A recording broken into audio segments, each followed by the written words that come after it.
ضرور شرح کے انسٹالمنٹ پہ اور قسطوں میں اقساط کی صورت میں جو بھی بے کی جاتی ہے، خرید و فروخت کی جاتی ہے، لین دین کیا جاتا ہے، اس میں کوئی ممانعت نہیں ہے، یہ شرعاً جائز اور درست ہے۔ لازمی بات ہے کہ مارکیٹ کے اندر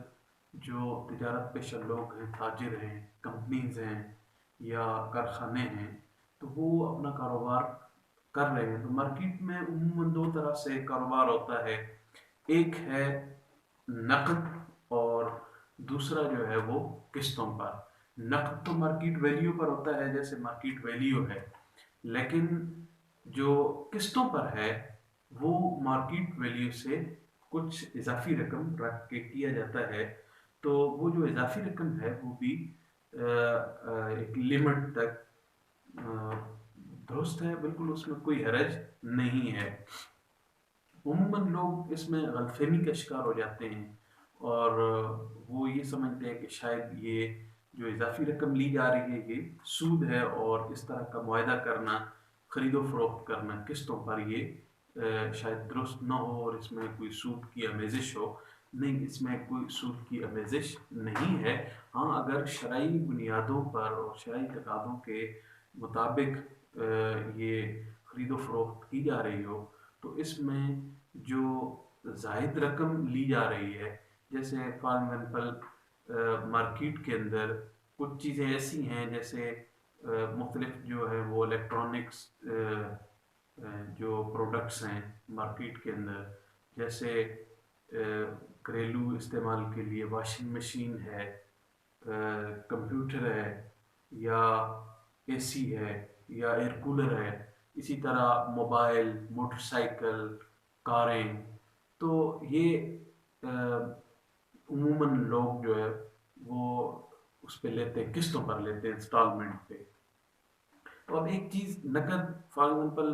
موٹر سائیکل لے رہے ہیں، تو وہ موٹر سائیکل اگر نقد مارکیٹ سے لیں تو وہ 50,000 کی ملے گی،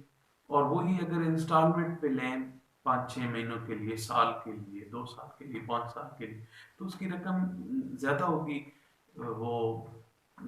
60,000 بھی ہو سکتی ہے، وہ 70,000 بھی ہو سکتی ہے۔ تو وہی چیز جو 50,000 کی مارکیٹ میں بک رہی ہے، جب قسطوں پر انسٹالمنٹ پہ لیں گے تو وہ 10-15,000 20,000 پر اضافہ دے کے، تو اب وہ جو اضافہ ہے وہ بھی اسی چیز کی، اسی پروڈکٹ کی قیمت شمار ہوگی، اور وہ سود نہیں ہے۔ سود کے لیے آپ کو ایک چیز ذہن میں رکھیں کہ ایک تو سود قرض کے اوپر ہوتا ہے، اور دوسرا سود کے لیے جنس کا ایک جیسا ہونا، سیم ہونا، یہ ضروری ہوتا ہے۔ تو اس میں تو جنس چینج ہے، ایک طرف آپ ایک پروڈکٹ لے رہے ہیں، موبائل لے رہے ہیں، ایک موبائل مارکیٹ سے 20,000 کا ملتا ہے نقد، اور وہی موبائل آپ قسطوں پر لینا چاہتے ہیں تو وہ آپ کو جناب 25,000 کا ملے گا۔ تو وہ 5,000 جو اضافی ہیں وہ بھی اسی موبائل کی قیمت ہے اور اسی قیمت میں شمار ہوگی، وہ سود نہیں ہوگی، اور اس طرح کا کاروبار کرنا یہ بالکل درست ہے۔ اس میں جو بزنس کرنے والا ہے، جس کا موبائل ہے یا جس کی وہ پروڈکٹس ہیں، اس کو بھی فائدہ ہے کہ اس کا جو مال ہے وہ بک رہا ہے، اور لینے والا جو ہے، خریدار جو ہے، جس کو عربی میں مشتری کہتے ہیں، تو وہ جو خریدار ہے اس کا بھی فائدہ ہے کہ اس کے پاس یکمشت 25,000 دینے کو نہیں ہے، یا موٹر سائیکل 50,000 کا ہے تو وہ 50,000 اس کے پاس یکمشت نہیں ہے، اور وہ چاہتا ہے کہ یار میں موٹر سائیکل بھی لے لوں اور آہستہ آہستہ قسطوں میں تھوڑی تھوڑی رقم کر کے پوری کر دوں گا۔ تو وہ پھر رقم چونکہ زیادہ وقت ہونے کی وجہ سے اضافی وصول کی جاتی ہے، تو وہ سود میں نہیں آئے گی، بلکہ وہ اسی چیز کی قیمت ہے، اور ایسا شرعاً جائز ہے۔ ہاں، یہ ضروری ہے کہ بائع اور مشتری یعنی فریقین جو معاہدہ کرنے والے ہیں، بیچنے والا جس کو بائع کہتے ہیں اور خریدنے والا جس کو مشتری کہتے ہیں، تو بائع اور مشتری دونوں کے درمیان یعنی فریقین میں چند چیزیں جو ہیں یہ بالکل کنفرم ہونی چاہیے، ان میں کوئی ڈاؤٹ نہ ہو۔ ایک تو یہ کہ جو مبی ہے اس کے اوپر جو چیز بیچی جا رہی ہے، جس چیز کو خریدا جا رہا ہے، وہ چیز، جیسے لیپ ٹاپ میرے پاس پڑا ہے، یہ لیپ ٹاپ میں اگر جو ہے وہ مارکیٹ سے نقد میں لیتا ہوں تو یہ مجھے 50,000 کا ملتا ہے، لیکن یہی میں انسٹالمنٹ پہ قسطوں پہ اگر لینا چاہوں تو مجھے یہ 80,000 کا ملے۔ اب یہ جو اوپر 30,000 ہیں، یہ جو ہے وہ سود نہیں ہے، یہ اسی کی قیمت میں شمار کیا جائے گا۔ اب یہ جو مبی ہے،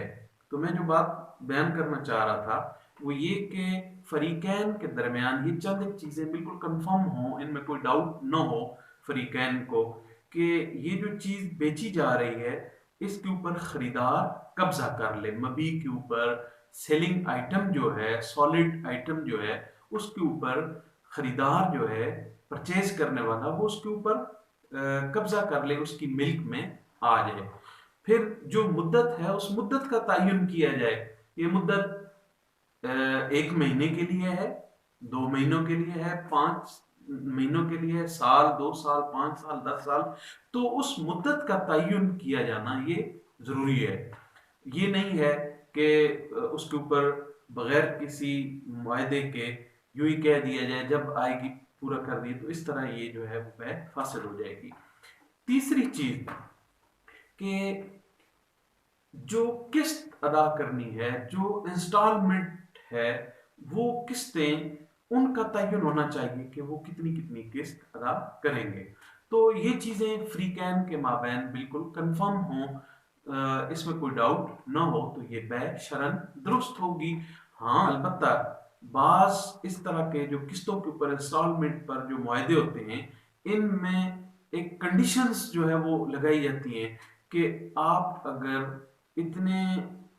جو ہے وہ قسط ٹائم پہ جمع نہیں کرائیں گے اس ڈیٹ تک، تو آپ کے اوپر فائن پڑ جائے گا، آپ کو جو ہے وہ اضافی رقم دینی پڑ جائے گی۔ تو اسی طرح اس طرح کی جو کنڈیشنز ہیں مالی جو ہے وہ جرمانے کی، فائن لگا دیے جاتے ہیں، جرمانہ لگا دیا جاتا ہے کہ آپ اس مقررہ جو ڈیٹ ہے، تاریخ ہے، اس تک اگر آپ نے قسط جمع نہ کرائی تو اس کے اوپر اتنے جو ہے وہ اضافی چارجز آپ کو پے کرنے پڑیں گے۔ تو اس طرح کی جو کنڈیشنز ہیں، یہ کنڈیشنز یہ ناجائز ہیں اور ان کی وجہ سے بیع فاسد ہو سکتی ہے۔ اس طرح کی کوئی کنڈیشنز نہ لگائی جائے، تاخیر ہونے کی صورت میں اسے مزید مہلت دی جائے یا اس کے ساتھ پہلے سے معاہدہ کیا جائے، چونکہ یہ ویسے بھی اخلاقی اعتبار سے وعدہ خلافی میں آئے گا۔ تو جو چیز آپ جو معاہدہ کر لیں، جو آپ نے طے کر لیا ہے کہ اتنی مدت میں اتنی اتنی انسٹالمنٹ میں فلاں فلاں ڈیٹ کو جمع کروا دوں گا، تو اس کے اوپر مشتری کو بھی پابند رہنا چاہیے، خریدار کو بھی پابند رہنا چاہیے، اس کے اوپر کوئی جو ہے وہ تاخیری حربے نہیں اپنانے چاہیے۔ اور اگر کہیں بامر مجبوری اس طرح کا معاملہ درپیش ہوتا ہے خریدار کے ساتھ، تو جو بیچنے والا ہے اس کو کسی حد تک مہلت دینی چاہیے، لیکن اس کے اوپر جو اضافی رقم ہوگی، وہ رقم اضافی رقم جو کنڈیشنز کی صورت میں، تاخیر ہونے کی صورت میں جو لی جاتی ہے، وہ پھر سود کہلائے گی۔ اوورہال قسطوں کے اوپر انسٹالمنٹ پہ کاروبار کرنا، موبائل لینا، گاڑی لینا یا موٹر سائیکل یا اس طرح کی ایوری تھنگ، کوئی بھی چیز آپ